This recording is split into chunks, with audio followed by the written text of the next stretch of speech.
స్వామివారి ఎడమ భాగంలో భార్య పేరు మహాలక్ష్మీదేవి.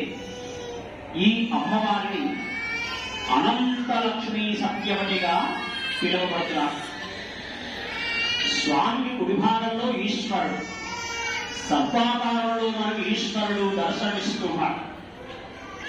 మనం భారతదేశంలో ఏ రాష్ట్రానికి వెళ్ళినా సరే, ఏ జిల్లాకు వెళ్ళినా సరే విష్ణాలయాలు వేరుగా, శివాలయాలు వేరుగా చూస్తూ ఉంటాం.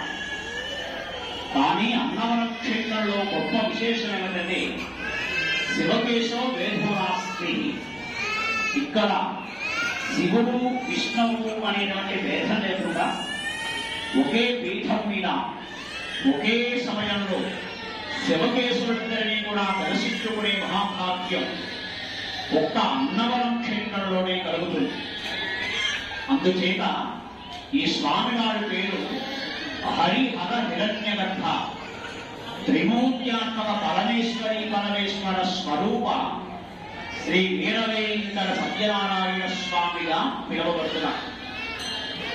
హరి అంటే విష్ణువు, హరుడు అంటే ఈశ్వరుడు, హిరణ్యగర్భుడు అంటే బ్రహ్మదేవుడు.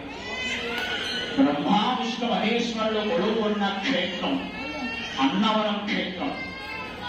మీరు 3 దినాలు దర్శనానికి వెళ్ళేటప్పుడు శివకేశవుడు మాత్రమే దర్శనమిస్తుంటారు. ఇక బ్రహ్మదేవుడు ఎక్కడా అని సందేహం కలగవచ్చు.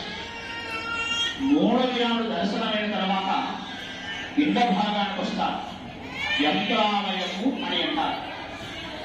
ఆ యంత్రాలయంలో ఉండేటువంటి యంత్రం పేరు త్రిపాఠిభూతి మహావైకుంఠ నారాయణ యంత్రం. ఆ యంత్రంలో బ్రహ్మదేవుడు పద్మాకార రూపంలో దర్శనమిస్తుంటారు.